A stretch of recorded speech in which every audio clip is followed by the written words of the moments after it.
Britain is a fortress, not of stone and mortar, but of waves and water. Surrounded by natural moats, Britain has stood firm against numerous invasions. Once united, the geography of these isles placed Britain in an almost unparalleled position, just far away enough from continental Europe to be protected, but close enough to join in trade and politics. Its climate is similarly in a Goldilocks position. Not too hot, not too cold, not too wet, and not too dry. These weather conditions fostered scores of fertile lands, particularly in England, the traditional powerhouse of the Isles. Fortress Britain struck out at the world and conquered it. At its zenith, the British Empire enjoyed unparalleled reach, spanning a quarter of the Earth's landmass and governing a fifth of its population. Yet, that vast empire has now receded into history. Contemporary Britain is now soul-searching its way through the geopolitical stage. And even though the country ranks as the world's sixth largest economy and boasts a highly commendable military force, Britain is grappling with its post-imperial identity. It confronts internal tensions stemming from its departure from the EU and amplified by separatist sentiments. When the future looks that grim, the past becomes that much more bright. But if Britain is to succeed, if it wants to cling to a top spot in the global pecking order, it must change with the times, or become a relic of history.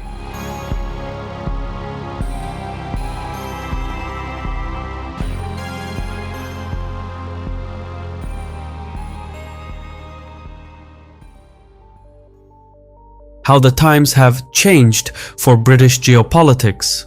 For the first time in history, Irish nationalists will lead Northern Ireland's government. More than 250 articles were published on this story. Ground News, which is today's sponsor, helps me cut through the noise. It gives access to local and regional sources for a more comprehensive perspective. Go to ground.news/Caspian to try for yourself. Let me demonstrate how it works. Using the tools provided by Ground News, I can see that this story was more covered by left and center-leaning sources, but also by government-funded sources like the US Department of Defense and the Chinese Communist Party. Some sources paint O'Neill's appointment as a milestone for both the Sinn Féin party and the broader region, as power-sharing governance is reinstated. But this article tells the story of a Protestant minister who lost two close relatives to the IRA and believes O'Neill, in a position of power, shows a morally bankrupt society. So, thanks to Ground News, I can consider global and local sources as needed. For me, that is invaluable, and it's the reason I turn to Ground News whenever I read about current events. I love that I can get so many different perspectives in one place, but still get to draw my own conclusions. Go to ground.news/Caspian to get 40% off unlimited access to their Vantage plan, the one I use to do my analysis. Or you can try it for $1 this month. They really are an invaluable service, and I can't recommend them enough. Home. To the English, Scots, Welsh, and Irish, the British Isles lie just off the coast of northwestern Europe. This cluster of temperate islands consists of two independent states, the United Kingdom and the Republic of Ireland. The Isles are entirely encircled by the ocean, creating a formidable natural barrier on every front. The treacherous waters of the North Sea, once a highway for Norse raiders, have transformed into Europe's most crucial energy hub. The North Sea oil and gas reserves are substantial. The waters off the coast of the United Kingdom still contain oil and gas reserves equivalent to 15 billion barrels of oil. That is enough to fuel the UK for 30 years. The Atlantic marks Britain's western frontier, stretching thousands of kilometers to the Americas. In contrast, the English Channel to the south narrowly separates Britain from mainland Europe. But thanks to the marvels of modern engineering, a land bridge of sorts now exists, the Channel Tunnel. This underwater railway tunnel connects the ports of Dover and Calais in France with 2 train tracks. It is a bustling two-way conveyor belt, constantly shifting goods and people between Britain and the European continent. Britain is distinct in the fact that it is 4 separate countries united into a singular sovereign state. In England, fertile lowlands, rolling hills, and urban centres make up the lion's share of Britain's territory and 67 million population. To the north, Scotland's landscape is a dramatic contrast of rugged highlands and populated lowlands. Meanwhile, Wales offers its own picturesque mountainous vistas. Across the Irish Sea lies Northern Ireland, a constituent country of the United Kingdom. Unlike the Republic of Ireland, which pursued independence, Northern Ireland remains an integral part of the United Kingdom. In the late 1990s, London granted Edinburgh, Cardiff, and Belfast each distinct degrees of devolved political authority, allowing them to self-govern and address the unique needs of their populations. This formula has shaped the United Kingdom into the power it is today, but it wasn't always so. A fragmented Britain would struggle to project power beyond its shores. It was only with the rise of the Kingdom of England that Britain could become a key player in Europe. In the medieval period, England's foreign policy was marked by a relentless 500-year quest for the crown of France, a struggle that ultimately ended in defeat with the loss of all its continental possessions. The culturally distinct Welsh, Scots, and Irish proved to be major thorns in the side of England throughout this era, constantly harrying the English borderlands. Slowly, it became clear that if England wanted to compete against its European rivals, it would need to do things differently. It would need to unite with its island neighbours. This unification came neither freely nor easily. It was achieved through a blend of conquest and collaboration. Wales and Ireland were subjugated by force. Scotland, by contrast, merged with England through a union of crowns. Collectively, these convergences joined Britain's largest kingdoms under a singular sovereign. No longer threatened by land, the United Great Britain began its ascension. Utilizing its navy for colonization and trade, it ultimately emerged as the undisputed world power in the 19th century. The British Empire harnessed its geographical strengths with remarkable competence. Instead of trying to gain a foothold in Europe, it focused on building a solid economic foundation and a vast colonial trade empire. The first cornerstone of its strength was the resilient economy that emerged through the Industrial Revolution. Innovative technologies and groundbreaking ideas triggered a drastic shift towards mechanized production, fueled by Britain's homegrown iron and coal deposits. In this context, Britain's modest size proved to be an invaluable asset. Its compact, contiguous enclosure greatly facilitated logistics. Furthermore, an extensive network of rivers and canals significantly reduced the cost of transporting raw materials and streamlined the export of manufactured goods. It was almost like geography had designed Britain precisely for the Industrial Revolution. Even so, unlike most other colonial empires, the British Empire was foremost a gargantuan trading bloc.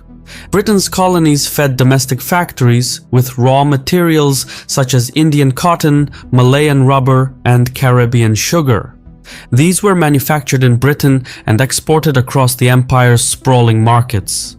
The trade with its empire, Europe, and America was so lucrative that Britain surged ahead of its rivals to become the premier industrial and economic superpower. For Britain, the oceans were the canvas on which its empire was painted. Relying on its navy to secure the empire and crucial trade routes, Britain transformed its maritime forces into an unmatched powerhouse during the 18th and 19th centuries.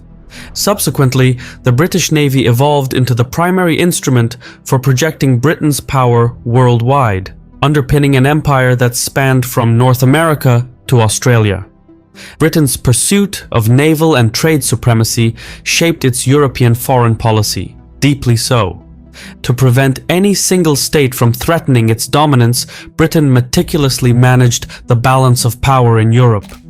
Using its financial strength, diplomatic influence, and strategic military interventions, London successfully kept emerging powers in check. This ushered in the Pax Britannica, an era where British power ensured relative peace among Europe's great powers. While the balance of power approach maintained Britain's dominance, it inadvertently laid the groundwork for World War I, a conflict that pushed the empire to its very limits. Britain's modern geopolitical identity emerged from the decline of its empire. As Germany rose to power, Berlin challenged Britain's position. Through two grueling world wars, the German threat was vanquished, but that came at a heavy price. Following World War II, the United States replaced Britain as the global naval power. Slowly but assuredly, Britain decolonized throughout the Cold War. In the twilight years, British policymakers recognized the need for a new, pragmatic strategy to secure the nation's future. This strategy involved a flexible approach that would position Britain midway between America and Europe. It hinged on the premise that if the European Union falters, Britain can take advantage and rely on its American ally for support. Conversely, should America weaken and Europe strengthen, Britain can align with the continent. In the instance that both the European Union and the United States decline, Britain would retain the flexibility to pursue an independent path, a foolproof strategy if there ever was one. To strengthen its alliance with America, London utilizes the lieutenant strategy, essentially riding on Washington's coattails. This tactic aims to harness American power to advance Britain's strategic interests. By actively supporting US initiatives more than its other allies, especially in Iraq and Afghanistan, London aims to secure preferential treatment from Washington. It's an approach that has paid off multiple times. Likewise, Britain's EU membership strengthened its ties with Europe through economic power, diplomatic role, and access to the single market. London was a major contributor to the European Union's budget, and thus had a significant say in its political objectives. However, in response to Brexit and the changing global geopolitics, Britain needed to revise its strategy as a middleweight power. The contemporary strategy still emphasizes traditional security measures like nuclear deterrence and naval strength, but it also acknowledges a need to streamline commitments and move away from large, unilateral military missions. Another element of the new strategy is Britain's enduring commitment to European security, which seeks to reaffirm its position as NATO's principal European ally. This is particularly notable in the context of the Russian invasion of Ukraine, where British support functions as a coronary artery, constantly pumping training and aid to Kiev. Britain ranks third in total assistance to Ukraine, a firm stance that is widely endorsed across its political spectrum. By taking action on Ukraine, Britain softened Brexit's distancing effect from Europe and positioned itself as a decisive actor in the European security landscape. It also agrees British interests with those of the United States by sharing the burdens of the Ukraine war, which some lawmakers in Washington deem as cumbersome. Simultaneously, contemporary British geopolitics aims to build trade relationships and engage in calculated naval deployments to extend its influence throughout Asia-Pacific. Regarding China, London walks a tightrope, juggling human rights concerns with the pursuit of beneficial trade relations. Britain still ranks second in soft power globally, and successfully utilizing its soft power is instrumental in fostering new partnerships throughout Asia-Pacific. This policy seems to be making some progress, but it's still in its infancy, and more time is needed to see if Britain's pivot to Asia-Pacific will yield any long-term benefits. All the same, Britain has tread carefully since the fall of its empire, but now it faces a real risk of slipping from its golden ledge. The Brexit referendum changed the game when a narrow 52% versus 48% outcome initiated Britain's exit from the European Union. This decision has carried profound economic and geopolitical consequences. Firstly, the post-Brexit economy is faltering. Investment has dropped off, and the 2022 mini-budget triggered a financial crisis. The compounded impacts of COVID-19 and the Ukraine war have whipped up the perfect storm for the country's economy. The IMF now predicts that Britain will be the worst performing economy in the G7 for 2023. Although Britain is expected to avoid recession this year, avoiding recession is not synonymous with prosperity. This sentiment is likewise felt by the British public as it faces high inflation and seemingly annual budget cuts to public services. By and large, however, the greatest geopolitical consequence of Brexit is the political divisions it has sown within Britain. The unity of the British Isles has long been a cornerstone of the country's geopolitical strength, but separatist forces threaten the bedrock of this accord. The partition of Ireland in 1922 left the predominantly Protestant Northern Ireland as part of Britain. This division has historically been a source of conflict, culminating in the Troubles, a period of violence between Catholic nationalists and Protestant Unionists that lasted for decades. The 1998 Good Friday Agreement brought peace, yet recent demographic shifts, with Catholics outnumbering Protestants for the first time in 2021, have reignited strong calls for a unified Ireland. Britain's departure from the EU only adds fuel to the fire in an already tense situation. In Northern Ireland, the Democratic Unionist Party is refusing to form an executive with the nationalist parties, bringing the prospect of new legislation to a standstill.